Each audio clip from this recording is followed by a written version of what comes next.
Hello दोस्तों, good evening, नमस्कार। आप सभी का स्वागत है आप सभी के अपने यूट्यूब चैनल परीक्षा की शिक्षा में।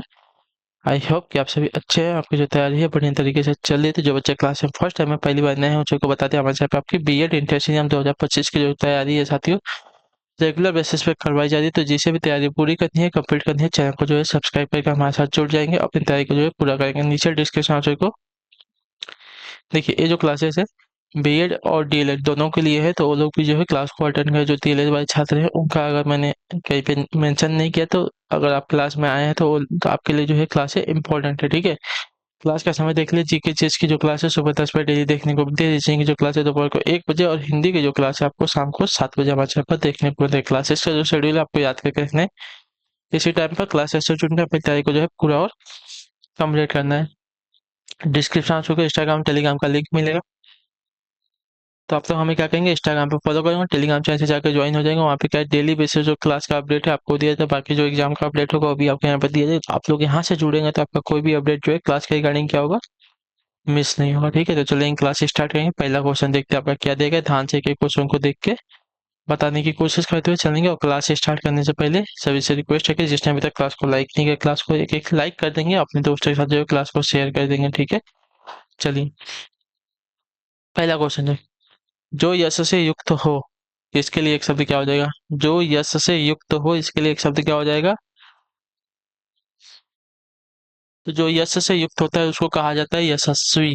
जो आपका ये ऑप्शन दिया गया है आपका राइट आंसर होगा। ठीक है, चलिए अगले क्वेश्चन की तरफ बढ़ेंगे। आपका है 52वां प्रश्न। क्या दिया गया है, तो ध्यान से देख के बताएं। खाक में मिलना मुहावरे का सही अर्थ क्या, बताइए। खाक में मिलना मुहावरे का सही अर्थ क्या है।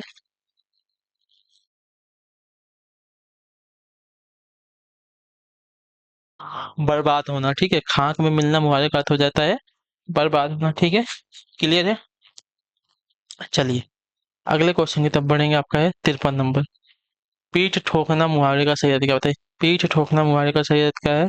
तो पीठ ठोकना मुहावरे का सही अर्थ होता है बढ़ावा देना। ठीक है, किसी कार्य के लिए किसी को बोलते हैं ना पीठ थपथपाना, यानी कि बढ़ावा देना। जो आपका दिया गया ये वाला ऑप्शन आपका राइट आंसर। अगले क्वेश्चन की तरफ बढ़ेंगे। आपका है 54 नंबर। कहते हैं बुद्धि बल से बड़ी होती है किस लोकप्रिय कहावत का अर्थ, बताइए। बुद्धि बल से बड़ी होती है किस लोकप्रिय कहावत का अर्थ है।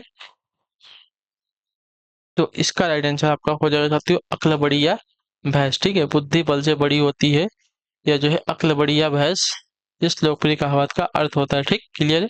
चलिए अगले क्वेश्चन की तरफ पढ़ेंगे, उत्तर देने की कोशिश करेंगे। 55 नंबर। निम्न में से किस अर्थ की वर्तनी शुद्ध है, बताइए।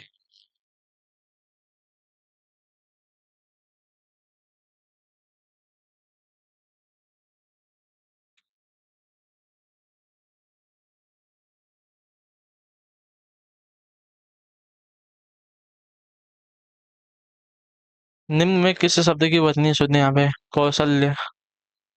कौशल्या की वर्तनी कौन सी शुद्ध है, तो कौशल्या की वर्तनी जो दी गई है ऑप्शन नंबर ए वाली आपकी यहाँ पे शुद्ध है। ठीक है, कौशल्या की वर्तनी जो ए वाली ऑप्शन में दी गई है आपकी शुद्ध है। अगले क्वेश्चन की तरफ बढ़ेंगे। आपका है 56 नंबर। विषाद शब्द का विभिन्नार्थक शब्द कौन सा है, बताइए। विषाद शब्द का विभिन्नार्थक शब्द कौन सा होगा, बताइए। इसका 56 पे सही आंसर क्या हो जाएगा।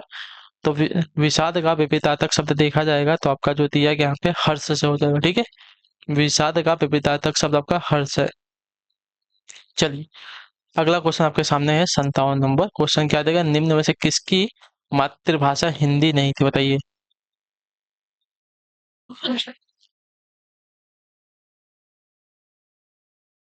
इंदिरा गांधी की, मोरारजी देसाई की, अटल बिहारी वाजपेयी की, या चौधरी चरण सिंह की।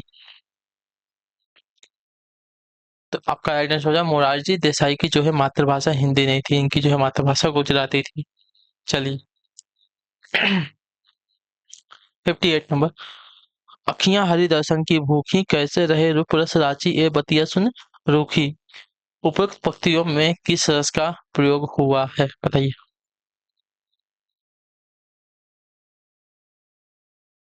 तो यहाँ पे जो है रस हुआ है साथियों वियोग श्रृंगार रस का प्रयोग हुआ है, जो आपका बी ऑप्शन देगा आपका राइट आंसर। ठीक है, अखिया हरि दर्शन की भूखी कैसे रहे रूप रस राची ये बतिया सुन रुखी। तो इसमें जो है वियोग श्रृंगार रस का प्रयोग हुआ है। ठीक है, क्लियर सभी को यहाँ तक। तो जो आपका बी ऑप्शन देगा आपका राइट आंसर। अगला क्वेश्चन आपका है 59 59। मैला आंचल के रचनाकार कौन है, मैला आंचल। ठीक है, तो महिला आंचल के रचनाकार की बात करें तो फणीश्वर नाथ रेणु हो जाएंगी, जो आपका दिया गया है सी वाला विकल्प आपका राइट आंसर है। ठीक है, महिला आंचल के रचनाकार आपके फणीश्वर नाथ रेणु है। अगले क्वेश्चन की तरफ बढ़ेंगे। 60 नंबर प्रश्न। रस सिद्धांत का आदि प्रवर्तक कौन है? रस सिद्धांत का आदि प्रवर्तक कौन है?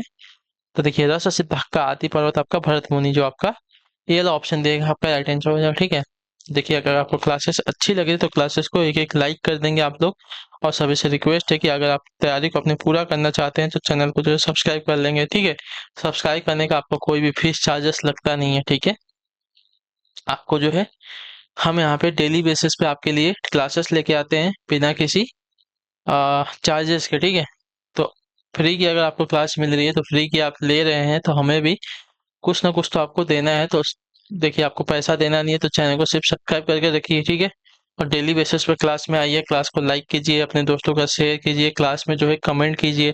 इससे क्या है कि हमें भी थोड़ा मोटिवेशन मिलता है, जो कि आपकी क्लास अच्छी करने में हमें भी मदद करता है। ठीक है, तो इतना काम करेंगे आप लोग तो हमें भी अच्छा लगेगा। ठीक, चलिए। ज़्यादा मैं बोलता नहीं हूँ, लेकिन फिर भी आप लोगों की जो ये है इसके लिए अब क्या बोल सकते हैं। चलिए। कै विरहिन को मूची दे, कै आपा दिख रहा है, आठ पहर का दिहड़ा मुंह पे सहा न जाए। उपरोक्त पंक्ति में किस रस का प्रयोग हुआ है? बताइए। कै विरहन की मूची दे, कै आपा दिख रहा है, आठ पहर का दिहड़ा मुंह पे सहा न जाए। तो इसमें जो है आपका वियोग श्रृंगार रस इसमें भी है, तो जो आपका ए वाला ऑप्शन दिया गया है 61 पे आपका राइट आंसर है। अगला क्वेश्चन आपका है 62 नंबर, 62 नंबर। अतिरस बोले वचन कठोर, बेकी देखाओ मूड न आजो, उल्टहू मही जह लग तव राजो। उपरोक्त पंक्तियों में किस रस का प्रयोग हुआ है? बताइए।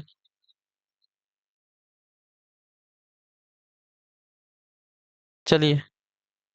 अतिरस बोले वचन कठोर, बेगी दिखाओ मूड नत आजू, उल्टहू मही जह लग तव राजू। उपयुक्त पंक्ति में किस रस का प्रयोग हुआ है? इसका सही उत्तर क्या हो जाएगा? तो उपयुक्त पंक्ति में आपका जो रस है साथियों, रौद्र रस है, तो जो आपका बी ऑप्शन दिए गए है आपका राइट आंसर होगा। अगले क्वेश्चन की तरफ बढ़ेंगे। 63 नंबर, 63 नंबर क्या दिया गया है?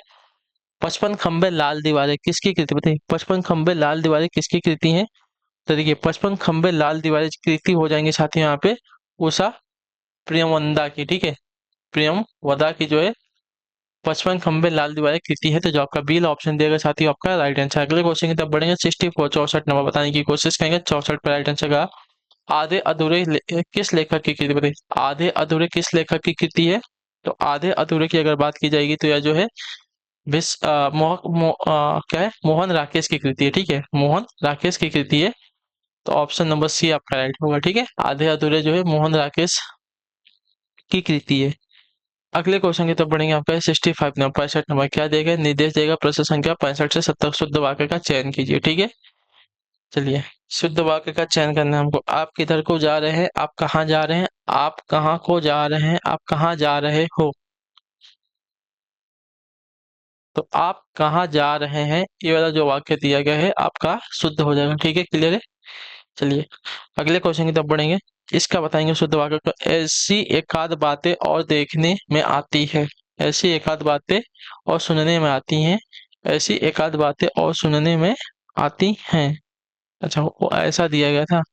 तो देखिए, 66 पे आपका जो दिया गया है, ऐसी एकाध बातें सुनने में आती हैं, देखने में नहीं आएगी। बात है तो देखने में नहीं आएगी।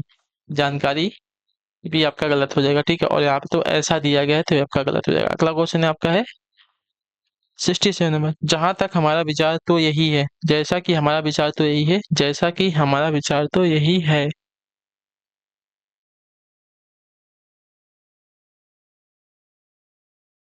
देखिए, 67 पे देखा जाएगा तो हमारा विचार तो यही है, ऑप्शन नंबर डी आपका राइट आंसर होगा। ठीक है, जैसा कि हमारा विचार तो यही है, जो ऑप्शन नंबर डी में दिया गया है आपका राइट आंसर होगा। ठीक, क्लियर है। चलिए, अगले क्वेश्चन की तरफ बढ़ेंगे। 68 नंबर। गाय का यहाँ गाय का शुद्ध दूध मिलता है, यहाँ शुद्ध गाय का दूध मिलता है, यहाँ गाय दूध का शुद्ध मिलता है, शुद्ध दूध गाय का यहाँ मिलता है। तो पहला वाला जो दिया गया, यहाँ गाय का शुद्ध दूध मिलता है। ठीक है, ये वाला वाक्य जो दिया गया है आपका शुद्ध है साथियों, मतलब क्या बोलते हैं वो अ, सही है, ठीक है, शुद्ध वाक्य। अगला क्वेश्चन है आपका है 69 नंबर। ये पुस्तकें छात्रों को बांट दो, ये पुस्तकें छात्रों को बांट दो, ये पुस्तकें छात्र को बांट दो, ये पुस्तकें बांट दो छात्रों को। ठीक है, इन चारों में से कौन सा शुद्ध हो जाएगा?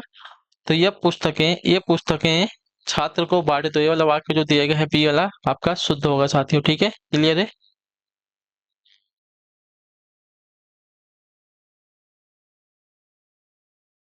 चलिए अगले क्वेश्चन की तरफ बढ़ेंगे, ध्यान देंगे। 70 नंबर है। राम और सीता वन में गए, राम और सीता वन गए, राम और सीता वन को गए, वन को गए। ठीक है, राम और सीता वन को गए, ये वाला वाक्य जो दिया गया आपका शुद्ध है साथियों। ठीक है, क्लियर है। चलिए अगला क्वेश्चन है आपका है 71। एक सेकंड, सही वर्तनी वाला शब्द छाटिए यहाँ पे। ठीक है, सही वर्तनी वाला शब्द कौन सा हो जाएगा? चलिए बताइए।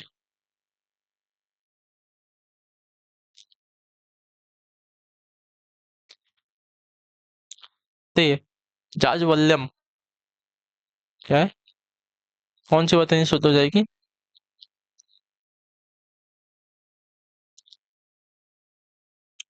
तो देखिए, वर्तनी की अगर बात करेगी तो जाज्वल्यमान, जाज्वल्यमान की जो वर्तनी दी गई है ऑप्शन नंबर ए में आपकी शुद्ध हो जाएगी। ध्यान से देख लीजिए कैसा दिया गया है और कौन सी वर्तनी आपकी शुद्ध हो जाएगी। जाज्वल्यमान। ठीक है, जाज्वल्यमान जो वर्तनी दी गई है ऑप्शन नंबर ए वाली आपके यहाँ पे शुद्ध है साथियों।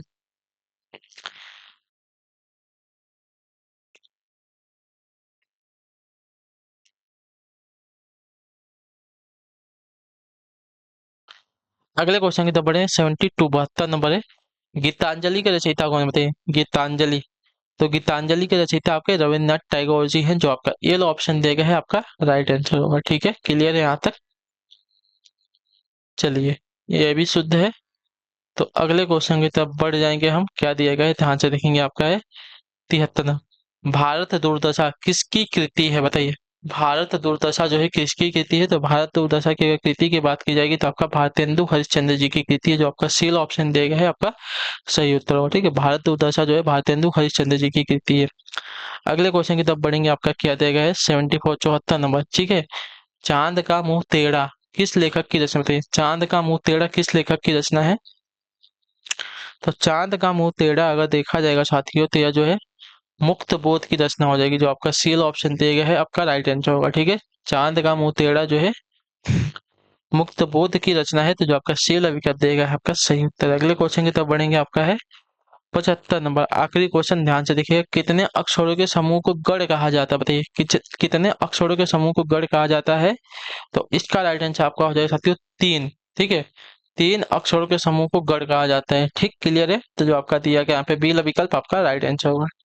तो इसी के साथ जो आपकी क्लास है आज की यहाँ पे पूरी होती है। आई होप कि आपको जो क्लास है अच्छी लगी। अच्छी क्लास को लाइक कर दिए, चैनल में पहले होता है चैनल को सब्सक्राइब, और हमें जो है कमेंट में बताएं क्लास के बारे में, जो आपको क्लास कैसी लगी। बाकी अगर आपका कोई डाउट, कोई क्वेश्चन, कोई क्वेरी है तो नीचे कमेंट करके जरूर पूछिएगा, आपको उसका आंसर दिया जाएगा। बाकी हम आपसे मिलते हैं आपकी अगली क्लास में। तब तक के लिए टाटा बाय बाय, जय हिंद जय भारत। आपसे क्लास से जुड़ने के लिए बहुत बहुत ही धन्यवाद साथियों।